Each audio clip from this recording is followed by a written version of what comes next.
자, 이제 앞에 화면 볼게요. 어제 하던 거에 이어서 이제 문제 2개 남은 거 속성 관련한 문제 풀고 다음 개념 들어가도록 하겠습니다. 인플로이 클래스와 디파트먼트 클래스를 작성을 하는데 인플로이에는 이름과 직책 정도를 이제 받아야 되고요. 인스턴스 속성으로 가져야 되고요.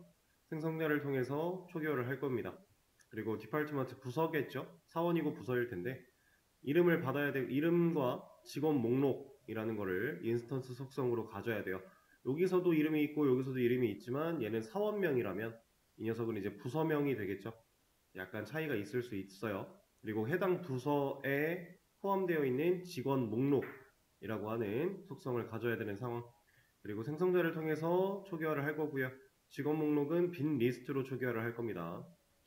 그리고 add employee라는 메서드를 작성해서 employee 객체를 추가한다 라고 되어 있는데 이거 같은 경우는 이제 employees라고 하는 직원 목록 빈 리스트로 만들어둔 이 목록에다가 employee 객체를 추가해라 라는 느낌으로 우리가 이해를 할 수 있겠죠. 그리고 부서에 속한 직원들의 이름을 출력하는 list employees 메서드를 작성하세요. 이름들을 쭉 출력해 줄 수 있게끔 메서드가 기능을 하면 될 것 같고요. 그 다음에 디파트먼트 객체를 생성하고 여러 인플로이 객체를 추가한 뒤에 직원 이름 목록을 출력하는 것까지 이 문제가 얘기하는 건 이런 상황입니다. 그래서 일단은 클래스가 2개 필요한 상황이니까 둘 다 만들어 줄 필요가 있겠죠.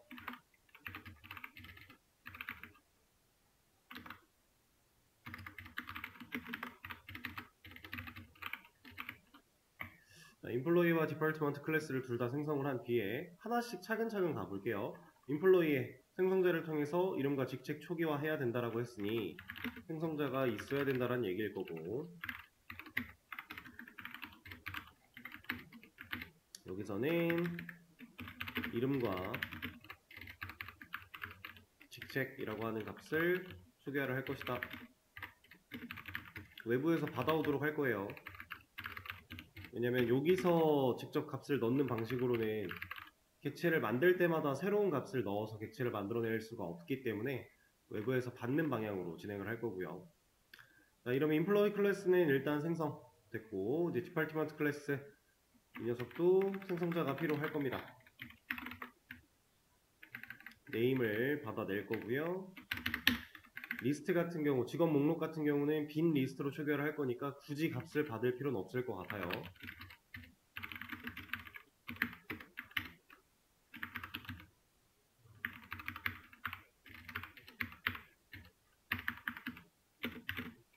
이렇게 빈 리스트를 하나 생성을 해주도록 하겠습니다. 그러면 필요한 속성들은 다 생성이 됐고요. 이제 메서드가 좀 필요할 것 같은데 add employee라는 메서드를 만들 필요가 있대요. 이렇게 메서드를 하나 만들어냈습니다. 여기서는 employee 객체를 추가한다라고 되어 있는데 일단은 패스로 좀 놔볼게요. 그리고 출력하는 list employees라는 메서드도 필요할 것 같습니다. 얘도 일단 패스. 자, 이 상태에서 객체를 좀 생성을 해보도록 하죠. 일단 디파트먼트 객체를 만들려고 했으니까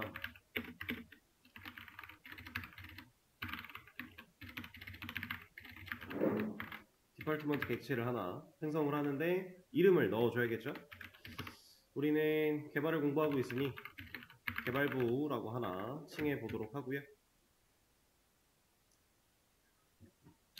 그리고 디파트먼트 객체는 생성이 되어 있고요. 인스턴스도 만들어낸 상태. 이제 인플로이 객체들을 좀 만들어 보겠습니다. 그냥 넘버링을 매기도록 하고, 여기에는 이름 필요하겠죠? 철수 부작 한 3명 정도 처리를 하도록 할게요. 김영희, 대립,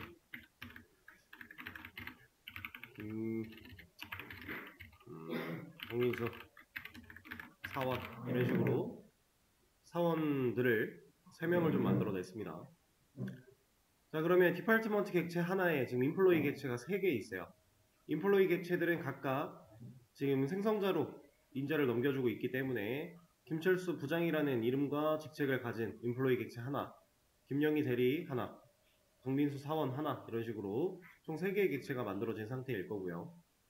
자, 이 녀석들을 이제 add employee라고 하는 이 메서드를 호출하는 상황에 여기 employees라는 리스트에다가 추가를 할 거예요. 그러면 이 메서드를 호출하려면 어떤 인스턴스를 사용해야 돼요? dept라고 하는 이 녀석을 사용을 해야죠. 왜냐면 얘는 department라는 클래스 안에 있는 기능이니까요. 그죠? 그래서 우리가 dept 인스턴스를 사용해서 add employee라는 메서드를 호출을 할 건데, 이렇게 호출할 건데, 그때 employee 객체를 추가해라 라고 하고 있어요. 어디다가? employees라는 리스트에다가 그거를 여기다가 적어주도록 하죠. self.employees라고 하면 이제 인스턴스 속성으로 존재하는 리스트를 가져올 수 있고요. 그 녀석한테 제가 append를 좀 진행을 하겠습니다.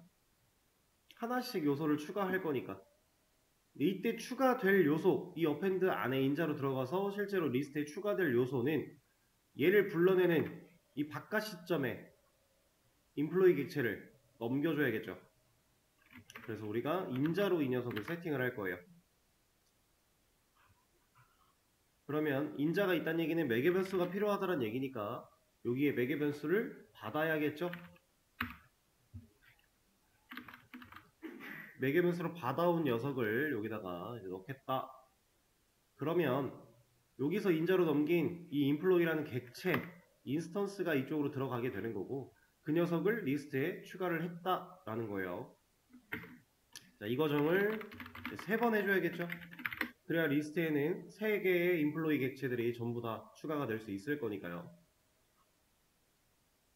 자, 일단 코드를 이 정도까지 작성을 한 다음에 dept가 가지고 있는 저 인스턴스 속성 중에 employees라는 이 녀석을 한번 출력을 해 보겠습니다. 이 리스트에는 어떻게 데이터가 들어있는가?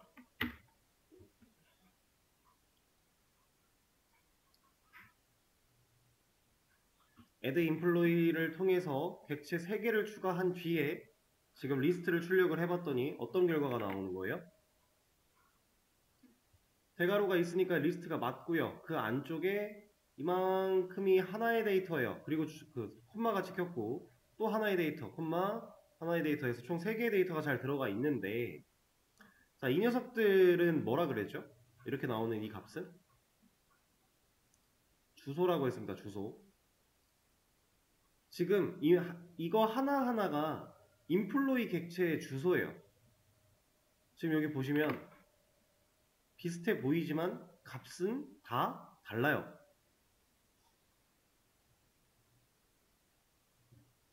여기 보시면은 0x7237f 여기까지는 다 공통인 것 같거든요. 그리고 나서 9db 하고 여기도 9db가 있지만 7070, 67A0 그 다음에 여기는 6A70 해서 비슷해 보이지만 어쨌든 결과는 다 다릅니다. 이 객체와 이 객체, 이 객체 이렇게 3개의 객체가 전부 다 다른 주소를 가지고 있다. 그러니까 서로 다른 객체다라는 걸 의미를 하고 있는 거예요. 같은 집에 살지 않으니까. 자, 이런 상태에서 우리가 인플로이를 직원 목록을 출력을 하려고 이제 어쨌든 이걸 해야 되니까 인플로이를 출력을 해봤는데 그냥 객체로 나온단 말이에요. 주소로. 그럼 이 녀석들을 우리가 실제로 이름 목록으로 출력을 하기 위해서는 이 객체가 가지고 있는 이름에 접근을 해야 돼요. 지금 이 과정, 이 코드를 작성하는 과정에서 add까지 완료가 돼서 리스트에 객체가 제대로 어펜드가 된 상태이죠. 이 상태를 제가 그림으로 한번 표현을 해 볼게요. 자, 이 리스트가 하나 있고요. 지금 3개를 어펜드 했으니까 0번, 1번, 2번이라는 인덱스에 각각 뭐가 있다? 객체가 있다. 근데 이 객체는 결국 주소값이기 때문에 리모컨을 이렇게 넘겨주는 형태로 객체가 3개 연결되어 있다 라는 겁니다. 이렇게 얘가 EMP1이라고 하고요, 얘가 EMP2라고 하고 얘가 EMP3이라고 한번 해볼게요. 실제로 순서대로 넣었으니까 이게 맞기도 하고, 각각의 EMP라는 객체들은 name과 position이라는 변수를 가지고 있고요. 인스턴스 속성이 존재했으니까. 그러면 지금 우리가 employees라고 하는 리스트에 접근을 했을 때 얘잖아요. 이만큼. 이게 employees죠. 그럼 employees가 가지고 있는 0번, 1번, 2번 각각 접근해서 이 녀석이 가진 리모컨을 눌러서 얘한테 접근하고 얘가 가진 name에 접근을 해야 우리는 이름을 가져와서 직업 목록을 보여줄 수 있겠죠. 제가 어제 말씀드렸던 객체 안에 객체라는 개념이에요. 실제로 지금 그거에 대한 활용을 좀 보고 계신 거고. 자, 그러면 생각을 한번 해보겠습니다. list employee라는 이 메서드를 통해서 해야 되는 일. 자, 얘는 일단 employees가 가지고 있는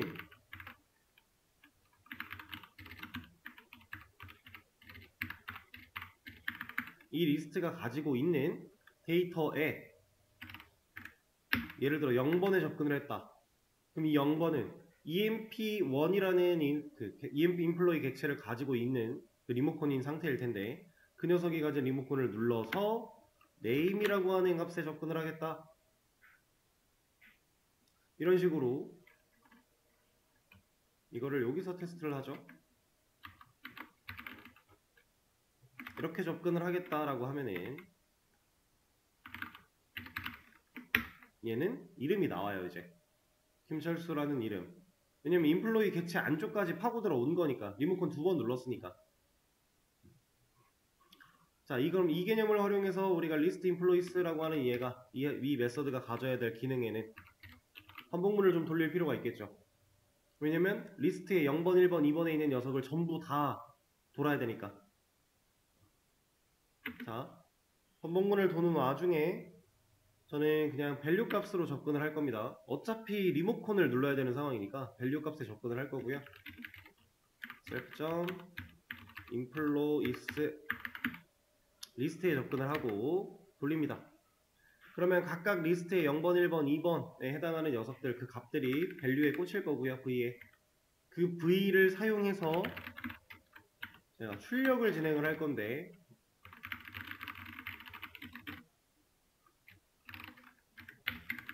V가 가진 리모컨을 누를 거예요. 우리는. V는 결국 리스트 한 칸 한 칸 인덱스 하나가 가지고 있는 값이니까 그 값은 리모컨이었으니까 그 녀석을 불러다가 리모컨을 누를 거야. 그리고 name에 접근할 거야. 라고 해줄 겁니다. 그러면 이제 DPT에서 list employee라고 하는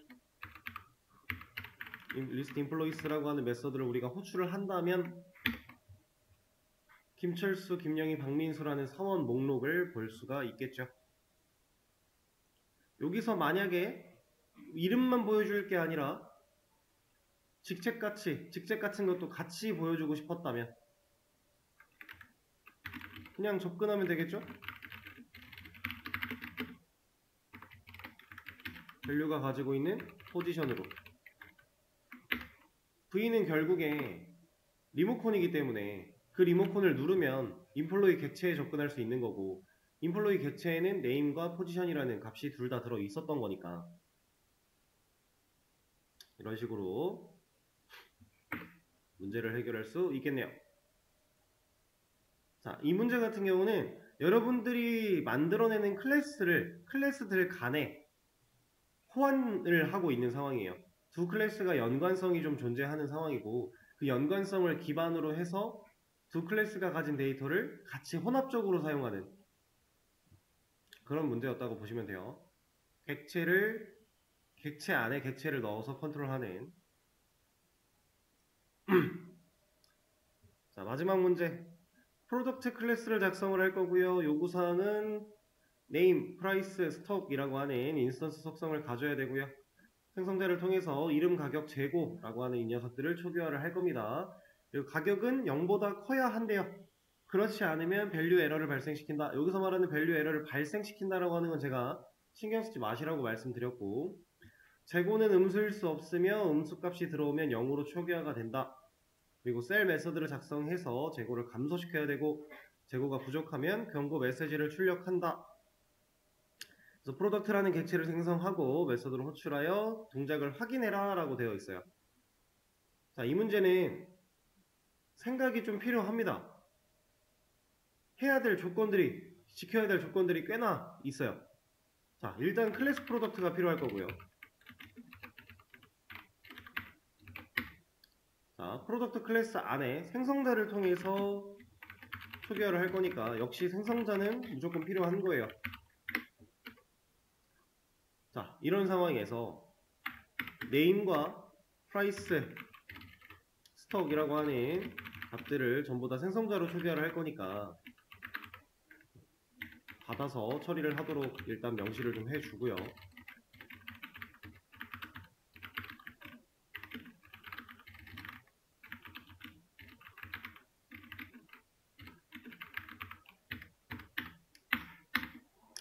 자, 일단 받아내는 것까지는 오케이예요. 오케이인데 여기서 조건이 더 있습니다. 가격이 0보다 커야 한대요. 그렇지 않으면 이렇게 해야 된대요. 자, 일단 밸류에러라고 하는 거를 아예 논외로 치고서 가격이 0보다 클 때만 이 초기화를 제대로 해줄 수 있게끔, 만약에 가격이 0보다 크지 않다면 뭔가 잘못됐다라는 메시지를 보여주게끔 제가 처리를 한번 해볼게요. 자, 가격은 0보다 커야 한다. 이거는 어떤 상황입니까? 가격이라고 하는 이 데이터는 프로덕트 객체를 만들 때 외부에서 인자로 넘길 거예요. 근데 인자로 넘어와서 매개 변수로 받아낸 이 price라는 변수가 가진 값이 0보다 작으면 안 된다라는 거죠. 이건 조건이잖아요. 그렇죠? 얘가 0보다 커야만 해 라는 조건이에요. 그래서 조건을 쓸 겁니다. 만약에 price라고 하는 이 녀석이 0보다 크다면 문제가 없죠. 그냥 초기화가 되면 돼요. 근데 만약에 그렇지 않다면 else,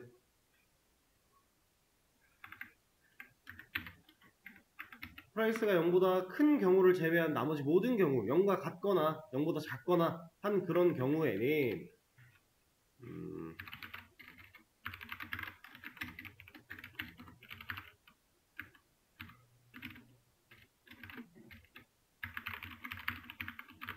이런 식으로 메시지를 하나 보여주도록 하죠.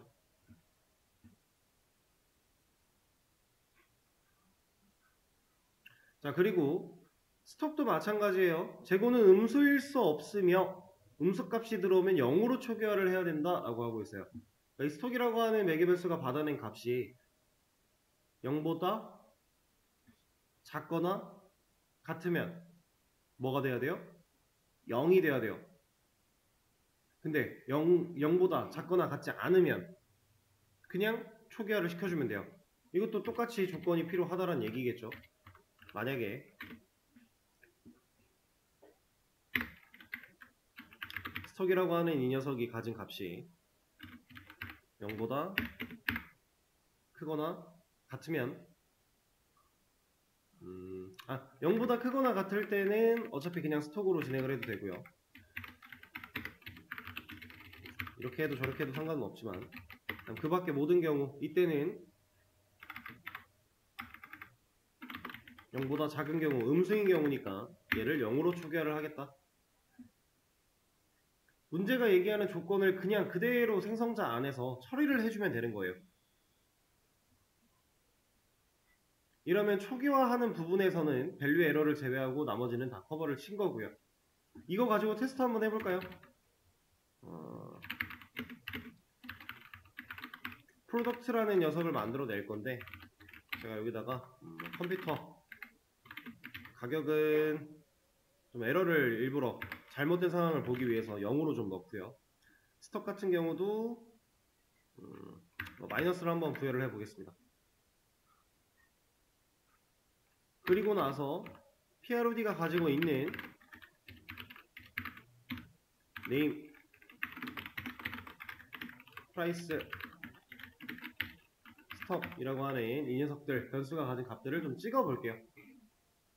예상하는 결과는 네임에는 컴퓨터가 그냥 잘 나올 거고, 프라이스는 넌 같은 거 나오지 않을까요? 변수가 만들어지는 개념인데 없으니까 이런 거. 다음 스톡, 얘는 0으로 초기화가 되어 있을 거고요. 아, 애초에 그냥 에러가 나는군요. 이런 속성 없다고.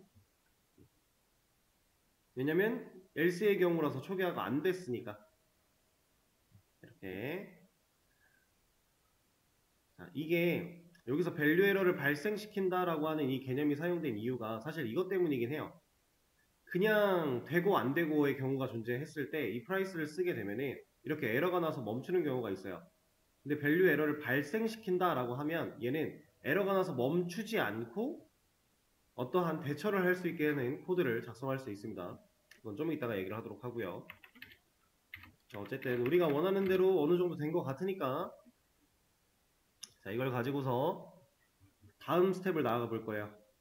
셀이라는 메서드를 작성을 해야 되고요. 재고를 감소시키고 재고가 부족하면 경고 메시지를 출력한다.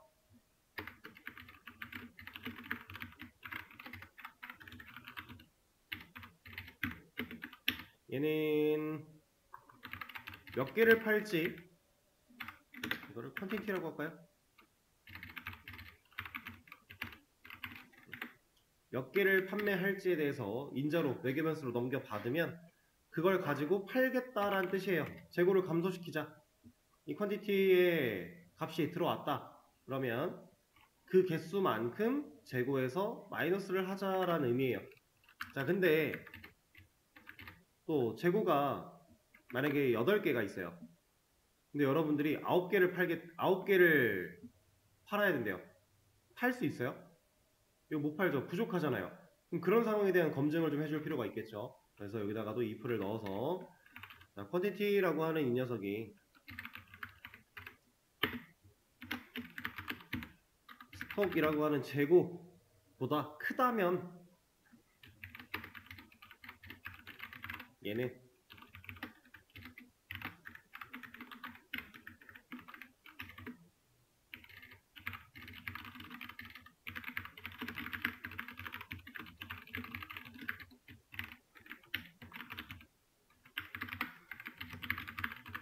이런 식으로 메시지를 보여줄 수 있겠죠.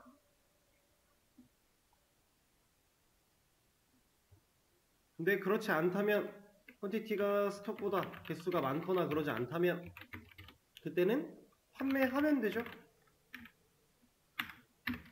판매하고 메시지를 보여주기 전에 실제로 스톡이 가지고 있는 데이터의 값을 줄여주면 되죠. 퀀티티만큼. 그 다음에 메시지에다가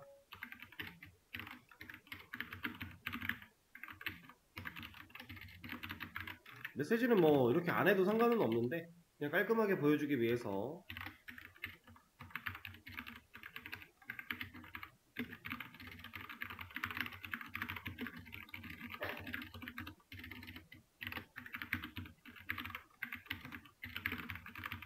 이런 식으로 보여주면 좀 깔끔하겠죠. 이게 이제 셀 메서드가 하고 있는 일이고요. 그러면 우리는 PROD 객체를 만들어낸 다음에 한번 이걸 테스트를 좀 해보겠습니다. 프로덕트 객체 만들어서 이때 커피 가격을 5,000원, 재고는 10개라고 해봅시다. 자, 그러면 먼저 제대로 들어갔나 테스트부터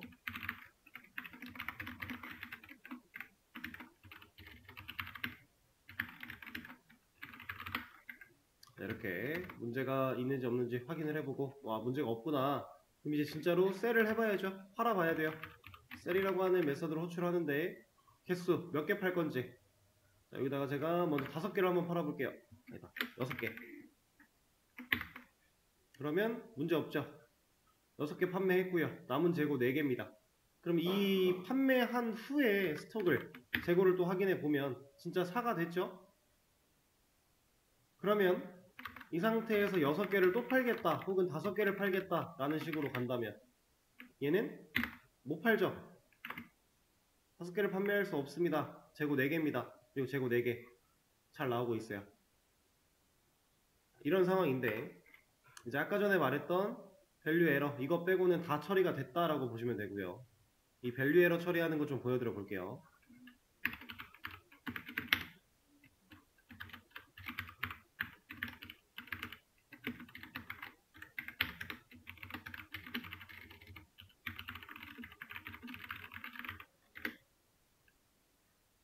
자, 제가 여기다가 어떠한 코드를 좀 적었고 이 코드를 제대로 확인해 보기 위해서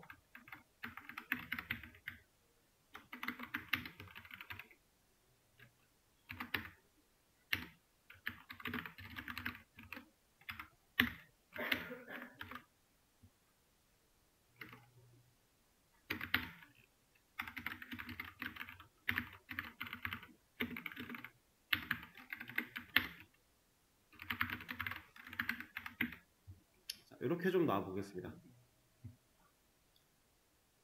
자, 일단은 어떻게 동작하는지 먼저 보여드려 볼게요. 가격이 0보다 0이랑 같거나 0보다 작을 때 이런 상황이 발생을 하겠죠? 0으로 놨어요. 어떻게 됐어요? 실행 결과가 얘만 나왔죠? 그쵸? 나머지 결과는 안 나와요. 얘만 나와요. 이거는 어떻게 동작을 하는 거냐면 이 try라고 하는 녀석과 accept라고 하는 이 녀석을 일단 생각하지 마시고 코드를 좀 진행해 볼게요. PROD라는 변수 만들어서 product라는 객체를 만듭니다. 그 다음에 인자로 생성자한테 값을 주고 있고 생성자가 그 값들을 받아다가 이걸 먼저 처리하죠. 자, 이 과정에서 얘가 처리되는 과정에서 지금 당장 여기에 걸려요. 가격이 0보다 0과 같은 상황이었으니까 그래서 이 else를 타게 되고 레이지라고 하는 코드를 만나서 value error 어쩌고 합니다. 이랬더니 다른 녀석들이 진행이 안 되고요. 이 밑에 있는 이런 것들을 수행을 안 한 거고요. 얘가 갑자기 나와버린 거예요.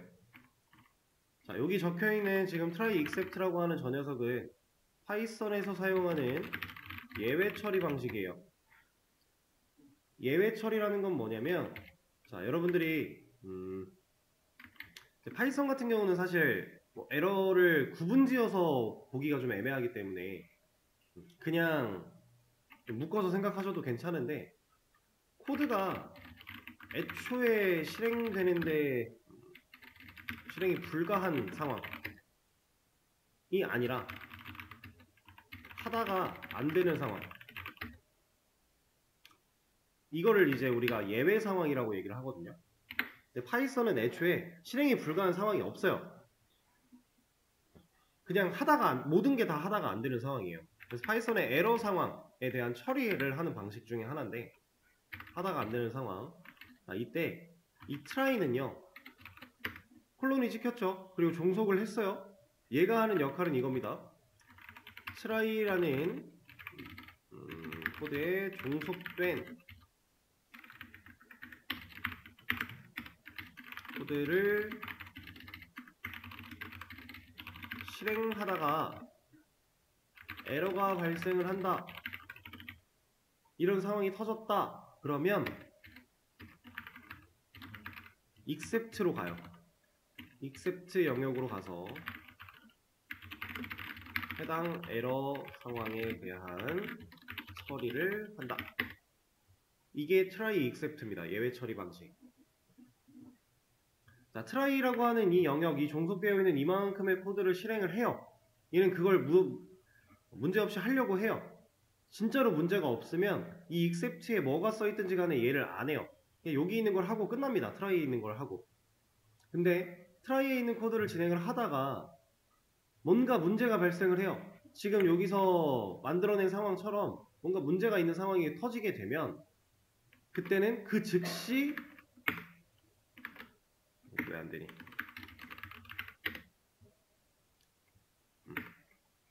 문제가 생기게 되면 그 즉시 except 쪽으로 가요. 밑에 있는 코드 더 이상 안 하고요. 그 즉시 except로 가서 여기에 적혀있는 이 value error 이런 게 지금 어떤 예외 상황인지에 대한 정리예요. 그래서 지금 발생한 에러가 밸류 에러야? 그러면 여기 except를 찾아가는 거고요. except는 여러 개가 있을 수 있어요. 그래서 밸류 에러만 있는 게 아니라 만약에 타입 에러 같은 것도 있었다. 그러면 지금 상황에서 터진 에러가 문제가 밸류 에러야? 그러면 얘를 수행하고 끝나고요. 지금 터진 에러가 타입 에러야? 그럼 얘 안 하고 얘를 수행하고 끝나요. 그러니까 지금 이 트라이 부분을 트라이가 가지고 있는 코드 부분을 실행하다가 문제가 발생을 했을 때 그 문제가 뭔지 우리가 적어놓은 것들에 포함되어 있는지를 잘 따져가면서 문제가 존재한다면 후 처리를 하겠다라고 되어 있는 이 부분이 수행이 된다. 이게 지금 try except에 대한 기본적인 사용 방식입니다. 그래서 자, 지금 우리는 이제 value error라고 하는 상황을 만들어낸 건데 그 상황을 어떻게 만든 거냐면 얘로 만든 거예요. 레이즈. 이 코드가 무슨 역할을 하냐면 강제로 이 value error를 발생시켜요. 지금 이 상황에서 사실 얘는 에러일 상황은 아니에요.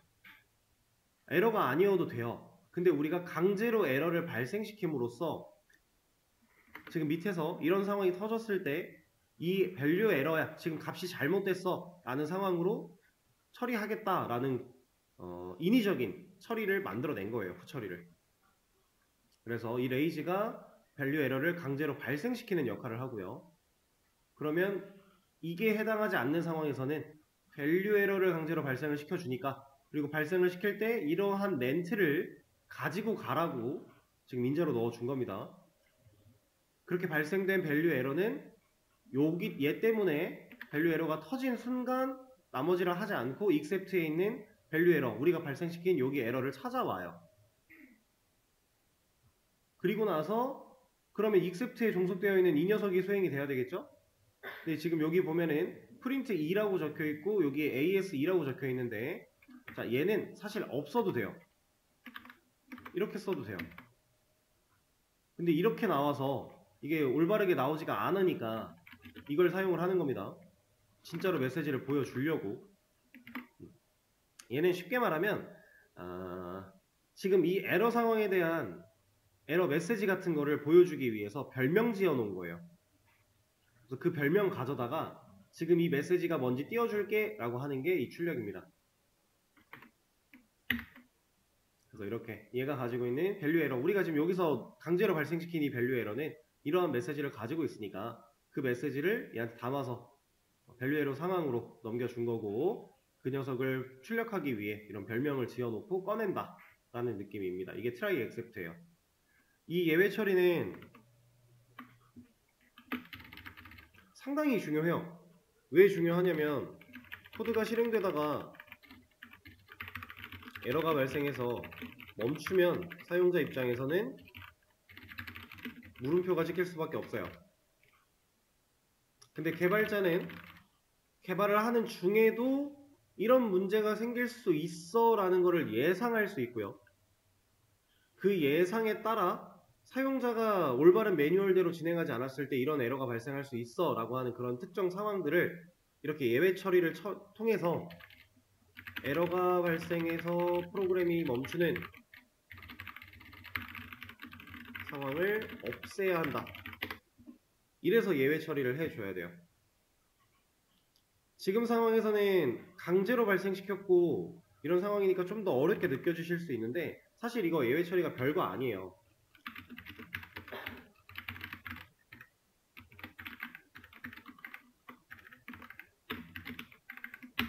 자, 이거 안 되죠, 파이썬에서. 무슨 에러예요? 이거 타입 에러죠. 여기 지금 타입 에러라고 써 있잖아요. 그죠? 그러면 이것도 try except로 할 수 있어요.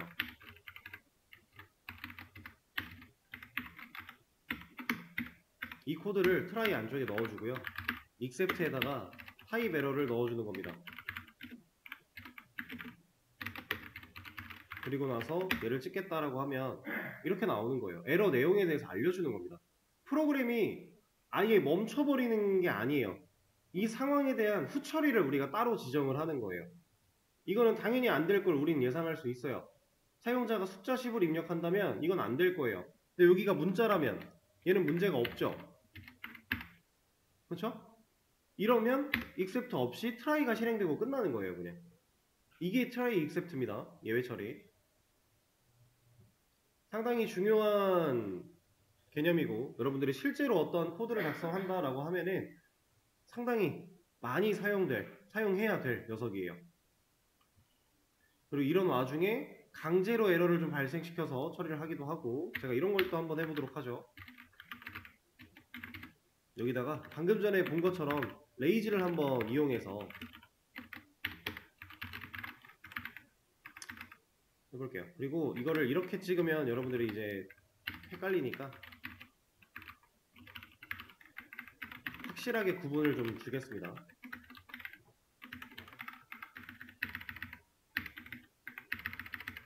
자, 이 상태에서 만약에 코드를 이렇게 한번 적어볼까요?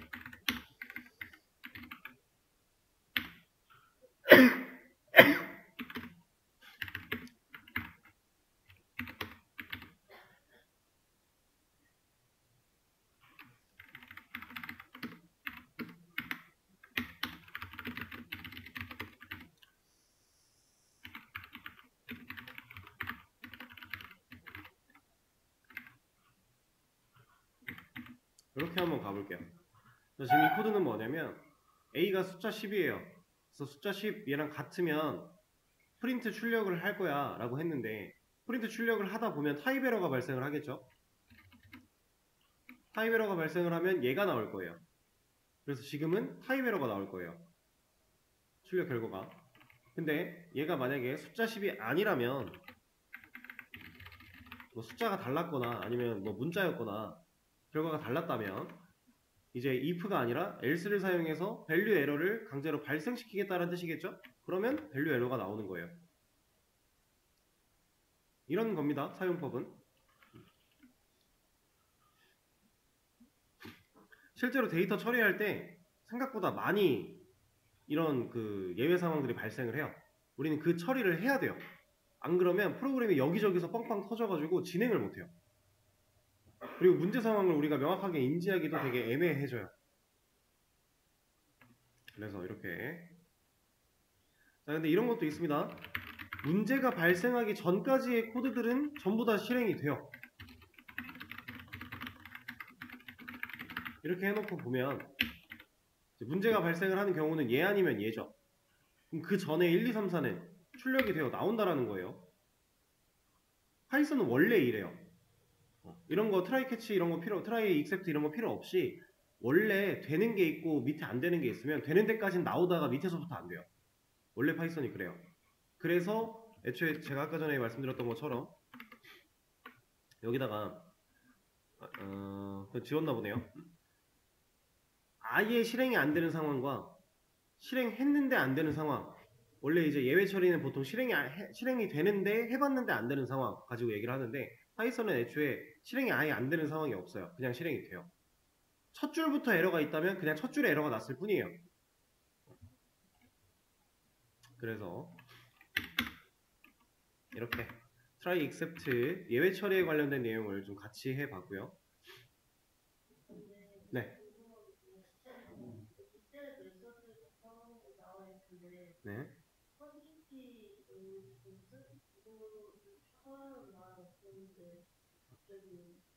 이 퀀티티는 인스턴스 속성이 아니에요. 얘는 지금 현재 매개 변수입니다. 얘는 실제로 이 프로덕트 안에 존재하지 않아요. 프로덕트라는 이 클래스 내에서 인스턴스 속성으로 가지고 있는 변수가 아니라 얘는 셀이라는 메서드를 호출할 때 개수를 넘겨주기 위해서 이 인자값을 받기 위해서 존재하는 매개 변수예요. 그래서 사용된 걸 보시면 얘는 셀프가 안 붙어 있고요. 얘는 스톡은 셀프가 붙어 있죠. 인스턴스 속성은 무조건 셀프를 붙여야만 접근할 수 있어요. 근데 퀀티티는 그냥 썼잖아요. 이거는 얘를 사용하겠다라고 한 겁니다. 뒷자리 여기요? 여기는 매개 변수 자리죠. 여기는 이제 메서드니까. 메서드의 첫 번째 매개 변수가 셀프여야 되고 그 뒤부터는 인자를 받을 수 있는 매개 변수들의 자리니까요. 우리가 init 메서드에서도 이렇게 외부에서 값을 받아오겠다 라고 했던 얘네들이 지금 이거를 혼동하고 계신 것 같은데, 이거예요. 이건 진짜 매개 변수입니다. 인스턴스 속성으로 만들 때 얘가 꼭 필요한 게 아니에요. 그거에 대한 또 얘가 우리가 첫 번째 문제 풀었던 거 보면은 여기는 없잖아요. 근데 우리는 인스턴스 속성 제대로 만들었죠. 매개 변수입니다. 매개 변수. 그렇게 해서 마지막 문제는 이런 식으로 해결을 하면 된다. 당연히 이제 뭐 이 밸류 에러를 발생시키거나 뭐 try except를 사용하거나 이런 거는 제가 알려드린 적이 없었으니까 이렇게 문제를 좀 풀도록 하고요. 자, 이제 다음 개념으로 또 넘어가 보도록 할게요.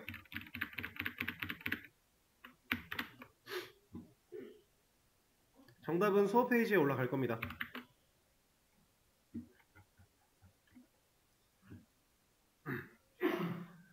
자, 지금은 이번에는 우리가 인스턴스 속성에 대해서 배웠는데 이제 클래스 속성에 대해서 배울 거예요. 클래스 안쪽에서 사용할 수 있는 속성, 어트리뷰트에는 이렇게 두 가지가 존재해요. 인스턴스 속성과 클래스 속성. 이 둘은 차이가 명확하고요. 이 둘의 차이를 명확하게 인지를 하고 사용을 해야 여러분들이 객체를 다루는데 문제가 없어요. 그래서 속성의 종류 두 가지로 나눌 수 있는데 이렇게 인스턴스와 클래스가 있다. 인스턴스는 우리가 지금까지 해왔던 방식, 생성자를 통해서 만들거나 아니면 인스턴스를 생성한 뒤에 클래스 외부에서 직접 만들어내거나 라는 방식이 있었고요. 그것도 하나 뭐 예를 써놓을까요?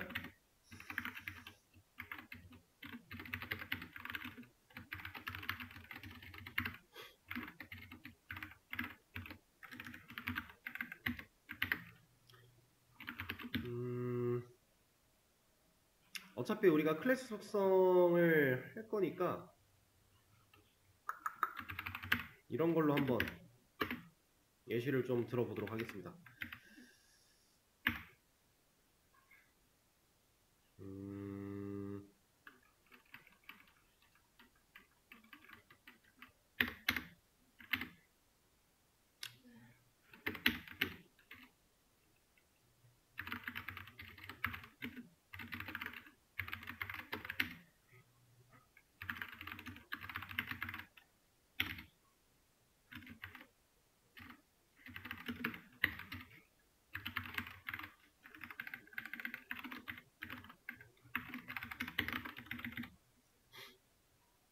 자, 이거는 이제 인스턴스 속성에 관련된 내용이에요.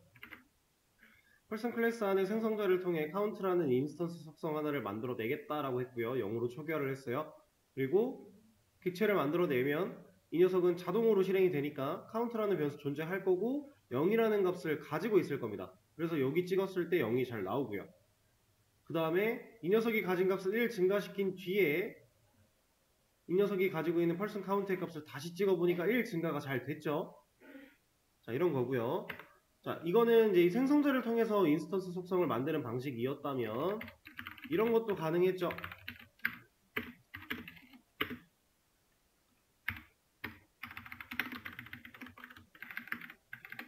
아예 외부에서 count2라고 하는 변수를 또 만들겠다. 그리고 그 변수한테 값을 넣었고 그 변수를 찍어내면 속성 잘 만들어져 있는 거 확인할 수 있습니다. 이걸 가지고 우리가 그림으로 이런 식으로 표현을 했어요.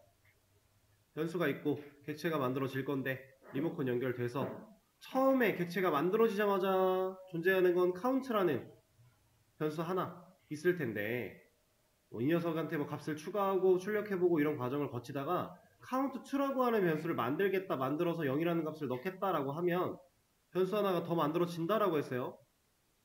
이렇게 만들어진 변수는 펄슨 클래스를 보고 만들어진 다른 객체한테는 존재해요, 안 해요? 안 하겠죠? 얘한테만 존재하는 거예요. 여기서 만들어낸 거니까. 독립적인 존재니까, 그죠? 그리고 이렇게 인스턴스 속성을 추가로 만들 수 있는 이유는, 외부에서도 만들 수 있는 이유는 얘가 뭐라고요?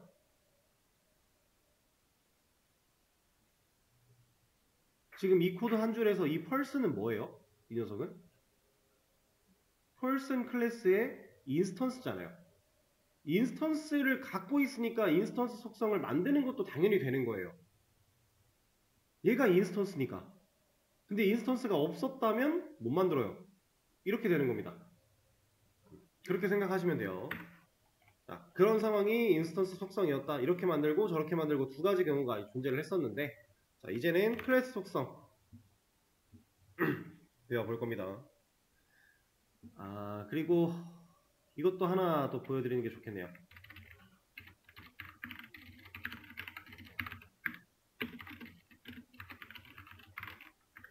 자, person2라고 해서 또 다른 인스턴스를 생성해냈고, 이 녀석한테 진짜로 이걸 찍어보겠다라고 하면, count2를 찍어보겠다라고 하면 얘는 없어서 에러예요.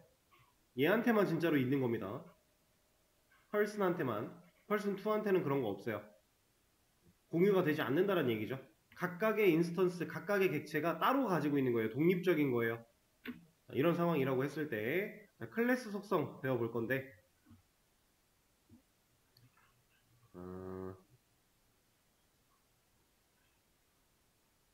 상황을 똑같이 놓죠.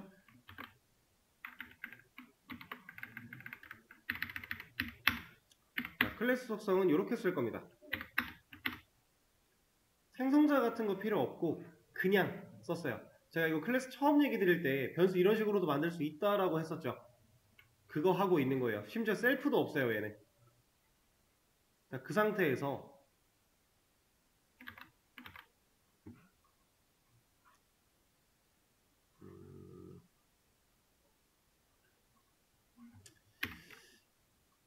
이렇게 봐서는 티가 안 날 거라 가지고, 그리고 클래스 속성은 얘를 지금 상황을 볼 수는 없어요. 이걸 봐야 돼요, 이걸. 자, 다시 인스턴스부터 볼게요. 자, 얘는 person 클래스 안에 count라는 인스턴스 속성이 하나 존재하고, 여기서 person이라고 하는 객체가 만들어지면, 다 지우고 깔끔하게 봅시다. 여기서 만들어지면 count는 0을 가지고 있는 채로 만들어지고 출력해보면 0일 거예요. 근데 여기서 이 녀석이 가지고 있는 값을 1 증가시킨 다음에 출력하면 얘는 1이 나오겠죠. 근데 여기서 증가를 시켰다고 해서 person2까지 영향을 받지는 않는다. 왜냐? 독립적이니까 라고 하는 개념이었다면 클래스 속성은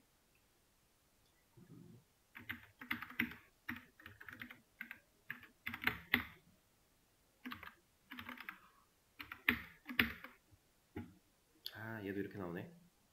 그래, 이게 맞긴 맞는데 이게 왜 이렇게 나오는지는 이걸 봐야 되겠네요.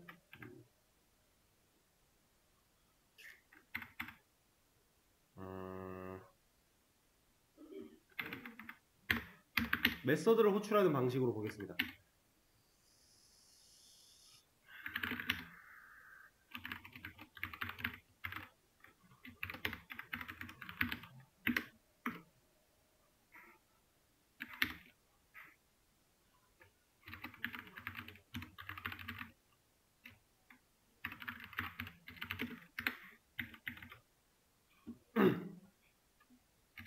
이렇게 해서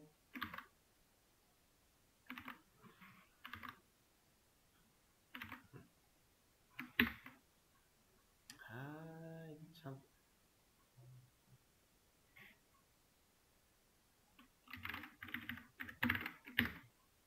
이렇게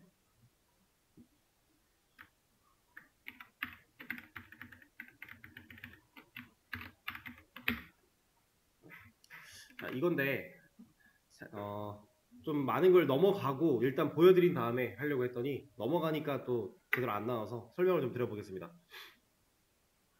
자, 일단 클래스 속성이라고 하는 녀석은요, 인스턴스 속성이랑은 완전히 달라요. 뭐가 다르냐면 얘는 인스턴스에 존재하지 않아요. 인스턴스 속성 자체가 우리가 인스턴스 객체를 만들어내면 그 안에 존재를 한다고 했는데, 이 클래스 속성들은 각각의 인스턴스에 독립적으로 존재하는 변수가 아니에요. 실제로 여기에 없어요. 인스턴스에 존재하지 않고요. 객체를 만들어내도 이 안에 없어요. 그럼 이 변수는 어디 있느냐? 클래스가 만들어져 있는 영역 어딘가에 있어요. 그럼 우리가 인스턴스를 생성하게 되면, 객체를 만들어내게 되면 이 변수를 쓸 수는 있어야 될 거 아니에요. 어쨌든 클래스 안에 있는 거고, 이걸 보고 객체를 만들었으니까 얘를 사용하는 건 가능해요. 가능한데 얘를 어떻게 쓰는 거냐면, 인스턴스 안에 있는 자기 자신 안에 있는 셀프로 접근하는 게 아니라 이렇게는 못하고요. 이렇게 못하고, 없으니까 실제로 존재하는 클래스에 있는 얘를 갖다가 참조해야 돼요. 그래서 우리가 펄슨 객체를 두 개를 만들어내면 어차피 카운트라는 변수는 여기에 없어요. 카운트라는 변수는 어디 있다고요? 클래스가 실제로 만들어져 있는 존재하는 그 주소값에 이 변수가 같이 들어있는 거예요. 카운트라는 변수가. 그러면 각각의 인스턴스를 사용해서 이 변수에 접근을 하려고 할 때, 얘를 눌러서 여기로 접근을 하든 얘를 눌러서 여기로 접근을 하든 얘는 몇 개예요? 한 개예요. 그래서 얘를 가지고 값을 바꿔도 얘를 가지고 꺼내오면 바뀐 값이 나와요. 그러니까 원래 그동안에는 인스턴스끼리 완전히 독립적이고 별개니까 서로가 서로한테 영향을 아예 못 준다, 이게 기본이었다면, 클래스 속성은 각각의 인스턴스가 전부 다 공유하는 변수가 돼요. 값을 공유하고요. 누군가가 바꾸면 다른 녀석들도 바뀐 값으로 가져다가 쓰는 거예요. 왜? 애초에 존재를 한 명만 하고 있으니까. 존재가 하나밖에 안 하니까, 존재를. 이게 만들어져 있는 위치는 클래스가 존재하는 주소에 있는 거고, 그 클래스를 기반으로 만들어진 인스턴스 객체들은 또 다른 얘기인 거고. 그래서 지금 코드를 보시면 제가 뭘 한 거냐, 이거를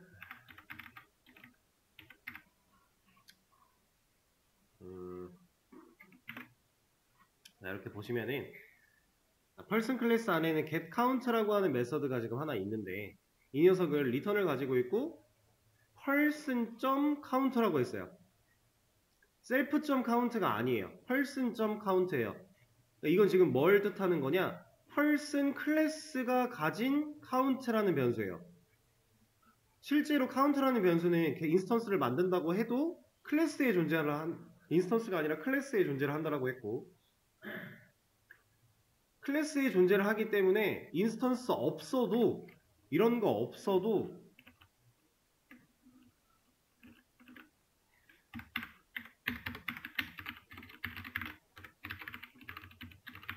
이게 가능해요.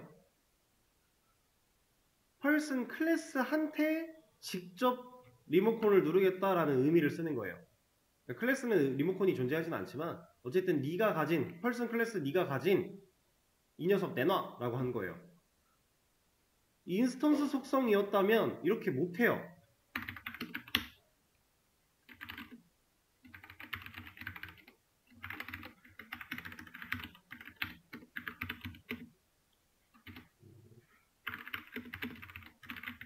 자, 이렇게 해놓고 클래스한테 직접 테스트라고 하는 변수 내놔 라고 하면 얘는 안 돼요. 이런 변수 없어 라고 합니다. 왜? 이건 인스턴스 속성이니까. 인스턴스가 있어야만 접근할 수 있어요. 객체를 만들어야만 접근이 가능한데, 얘는 클래스 속성이기 때문에 이 클래스 속성은 인스턴스가 없어도 이미 클래스에 존재해요. 그래서 클래스한테 부탁을 하면 얘가 갖다 줍니다. 이런 차이가 좀 있고요. 그리고 이렇게 클래스한테 부탁을 해야 얘를 제대로 갖다 줄 수 있으니까 여기다가도 클래스한테 말을 하는 거예요. 자기 자신이긴 하지만 클래스한테 말을 하는 겁니다. 얘를 만약에 셀프라고 찍으면 뭐가 나올 것 같아요? getCount를 사용한다라고 했을 때.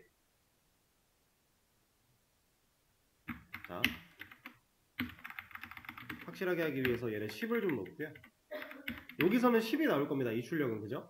펄슨 클래스가 가지고 있는 클래스 속성 카운트를 내놔라고 했으니까. 그 다음에 인스턴스를 하나 만들어내고 이 인스턴스를 사용해서 getCount를 사용을 하겠다라고 하면 이 결과를 찍겠다라고 하면 어떻게 됐어요? 10 나왔죠? 이거 10 나왔죠? 자,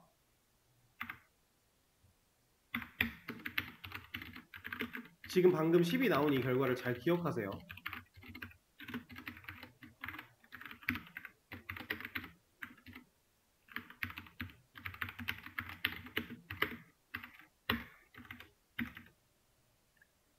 생성자를 하나 추가해서 인스턴스 속성으로도 카운트를 만들어냈어요. 그럼 지금 클래스 속성과 인스턴스 속성 둘 다 있는 거거든요. 이러면 5가 나와요. 이 셀프라고 하는 거는 자기 자신이라고 했습니다. 그쵸? 자, 제가 분명히 인스턴스에는 존재하지 않는다라고 했어요. 그죠? 인스턴스에 직접적으로 카운트가 없어요. 이거 안 해놓은 상태면은 이 카운트, 클래스에 있는 이 카운트는, 클래스 속성 카운트는 인스턴스에는 없어요. 클래스에 있어요. 어디 먼 곳에 있어요. 근데 얘가 그렇다고 해서 이 인스턴스가 이 카운트에 접근을 못했던 게 아니죠. 그리고 셀프는 자기 자신 컨트롤하는 리모컨 같은 느낌이었잖아요. 근데 결국에 이 녀석을 볼 거면 얘를 통해서 가야 돼요. 그러다 보니까 자, 이거 그림으로 그려볼게요.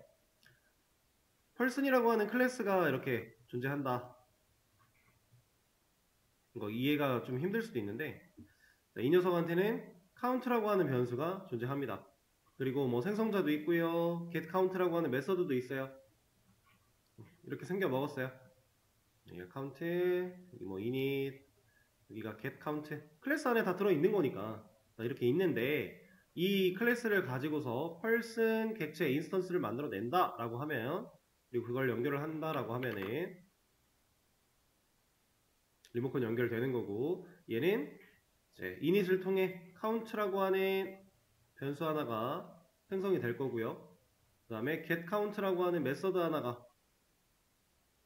이렇게 존재하는 상태로 만들어지는 거예요. 실제로 이 카운트는 클래스 속성 카운트는 이 인스턴스에 없어요.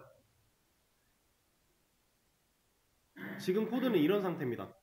그런 상태에서 클래스한테 직접 부탁해서 카운트 변수 가져와 라고 하면 이 코드는 이 녀석과는 연관이 없어요. 그냥 바로 여기로 오는 거예요. 여기로 와서 카운트를 내놔 라고 하니까 무슨 일이 벌어져요? 이거 갖다 줘야죠. 이렇게. 그러니까 10이 나오는 겁니다.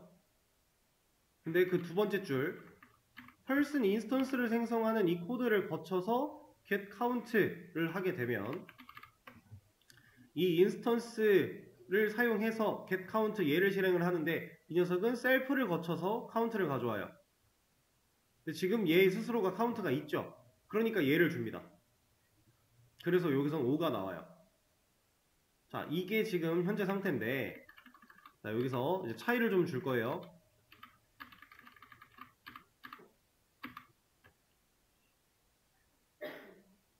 지금 이만큼의 코드가 아예 없다라고 생각을 하는 겁니다. 생성자가 없어요. 자, 이런 상태면 인스턴스 안에는 getCount밖에 없어요. 카운트가 실제로 없습니다. 자, 근데 결국 우리는 인스턴스를 사용해서 getCount를 실행해 라고 했어요. 근데 이 녀석은 셀프를 거쳐서 count라는 변수를 써야 돼요. 근데 이 녀석이 count를 바라볼 수 있는 게 하나가 남았죠. 클래스에 있는 얘. 그럼 얘를 가져오는 거예요. 이렇게. 클래스 속성과 인스턴스 속성 둘 다 있을 때 인스턴스로 접근하면 무조건 인스턴스 속성이 나오는 게 맞는데 인스턴스 속성이 없으면 셀프로 클래스 속성에 접근이 안 되는 건 아니에요. 돼요. 근데 헷갈리죠. 그래서 우리는 무조건 이렇게 쓰는 겁니다. 헷갈리니까. 무조건 클래스 속성에 접근을 할 거면 클래스 이름 가지고 써 라고 하는 거예요. 이거는 관례예요. 실제로 안 되는 게 아니기 때문에 관례인데 안 지키면 본인 손해예요. 그런 관례입니다. 내가 헷갈리니까. 그리고 여기가 지금 person으로 클래스로 바뀐다면 인스턴스를 사용해서 getCount를 하겠다라고 해도 얘는 10을 가져와요. 이제 가져와야 되는 값은 클래스에 있는 거라고 명확하게 얘기하는 거니까. 이게 지금 인스턴스 속성과 클래스 속성의 가장 큰 차이라고 보시면 되고요. 자, 그럼 여러분들 이제 이걸 한번 예상을 해 보시겠습니다.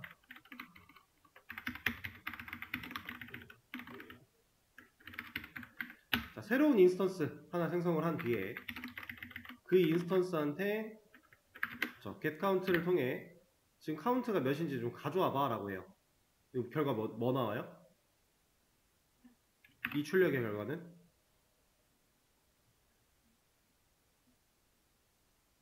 고민할 필요가 없어요. 이거 그냥 무조건 10이에요. 무조건 10. 왜냐면 이 녀석을 호출했는데 얘가 뭐 하고 있어요? 클래스 속성 가져와라고 하고 있으니까 무조건 10입니다. 자, 근데 제가 여기서 이런 걸 한번 해보죠.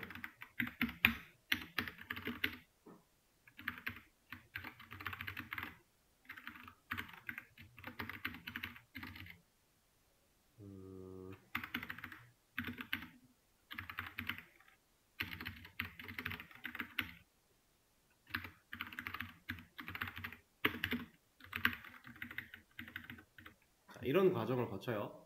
그러니까 변화하게 값을 바꿔주겠다는 뜻이에요. 그래서 p2를 사용해서 set count를 실행을 할 거고 이때 이 녀석의 값을 5로 바꾸어 라고 인자로 넘겨주겠습니다. 그럼 이 과정이 거쳐지면 count의 값이 5로 바뀔 거예요. 그리고 나서 얘를 다시 한번 찍어 볼게요. 이제 여기 이것도 같이 찍자. 그러면 이 출력의 결과는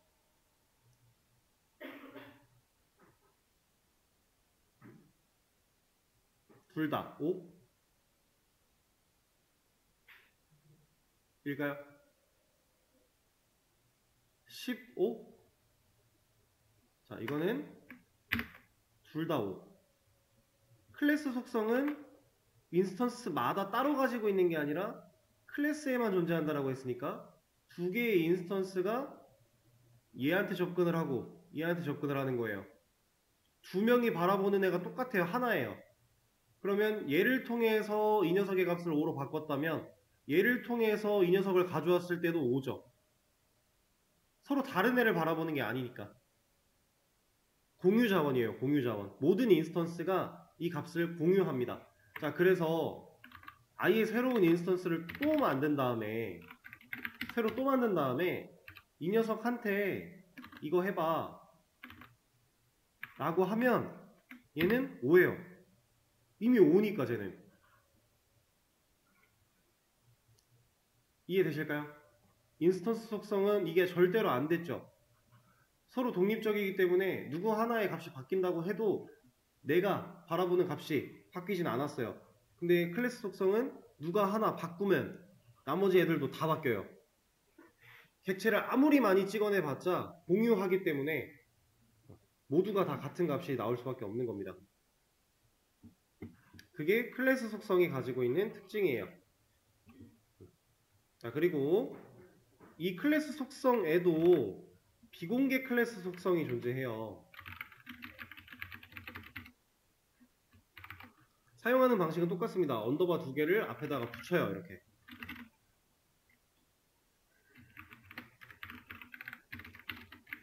자, 그럼 이 녀석 클래스 속성이니까 아무 조건 없이 그냥 만든 클래스 속성이니까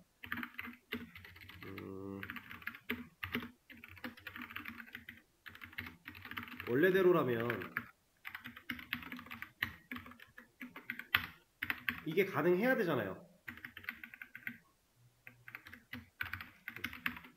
테스트 2는 실제로 가능해서 잘 나와요. 문제가 없어요. 근데 이 녀석은 못 나온다라는 겁니다. 뭐라고 하는지 보면 펄슨 클래스에는 이런 거 없어. 똑같죠? 우리가 봤던 에러. 얘를 외부에서는 쳐다보지 못해요. 비공개 속성이니까. 근데 이 비공개 속성은 내부에서는 쳐다볼 수 있었어요. 그죠?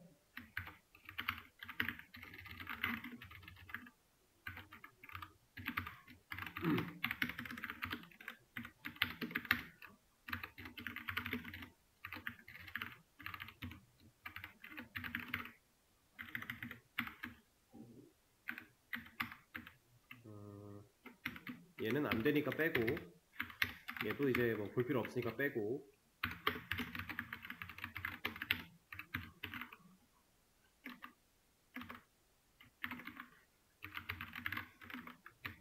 자, 이렇게 해서 보면 이 비공개 속성을 같은 클래스 내부에서 사용한 거죠. 그걸 리턴하겠다라고 한 거예요. 그럼 리턴의 결과가 이 자리에 남는다면 그 결과가 출력이 될 텐데, 이건 됩니다. 왜냐면 내부에서 사용한 거니까, 외부가 아니니까. 비공개 속성은 클래스 내부에선 쓸 수 있었죠? 이건 인스턴스도 마찬가지였어요. 외부가 안 되는 거지. 이렇게 우리가 지금 클래스 속성에 대한 개념을 좀 배워봤습니다. 중요한 사실은 클래스 속성은 인스턴스에 각각 존재하지 않기 때문에 이런 데에 없으니까, 이런 데 없고 실제로 클래스가 저장되는 어떠한 공간에 여기 자리를 잡고 있으니까 모든 인스턴스들이 한 놈을 쳐다볼 수밖에 없고 각각 존재하는 게 아니고, 이러다 보니까 어쩔 수 없이 공유 자원이 될 수밖에 없는 거고, 예를 들어 이제 이런 걸 활용을 한다라고 했을 때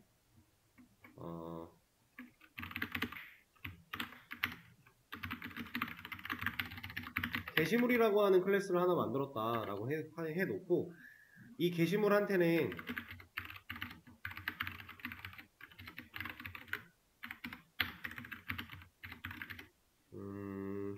제목과 내용 이런 게 존재한다 라고 해놓고요.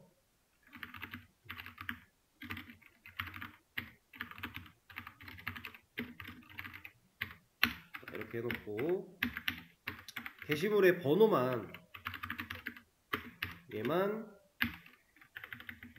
클래스 속성으로 좀 만들어 놓겠습니다. 그리고 나서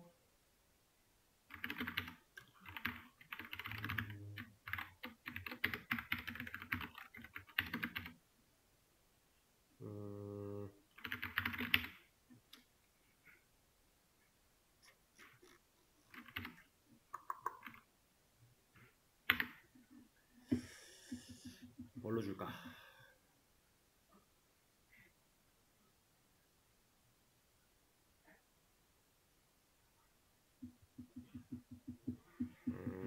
get article. 아니다. 그냥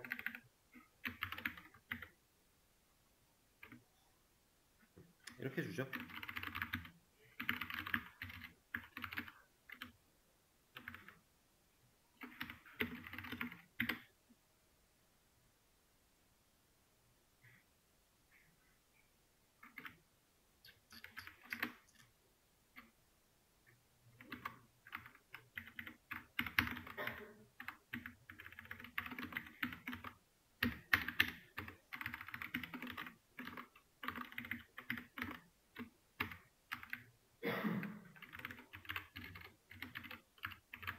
그냥 예시를 좀 적어 보는 거예요. 실제로 사용되면 좋을 만한 예시를.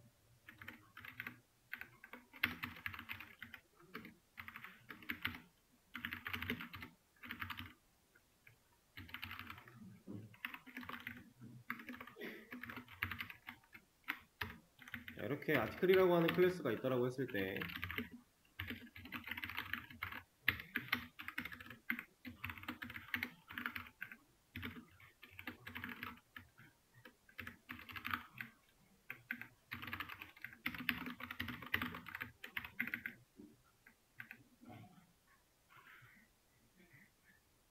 아니죠.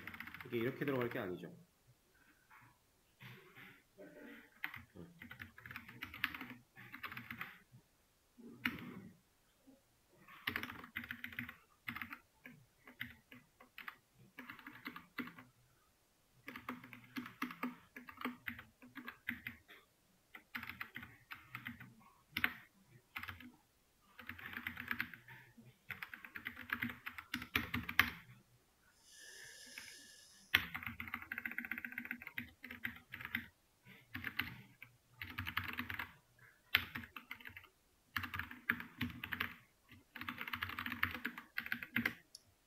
이런 거?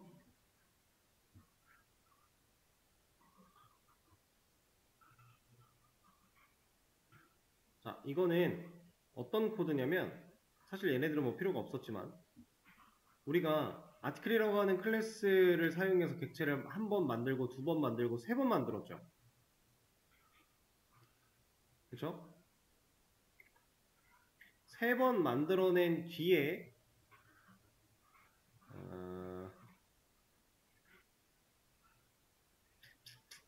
근데 이건 좀 애매하다.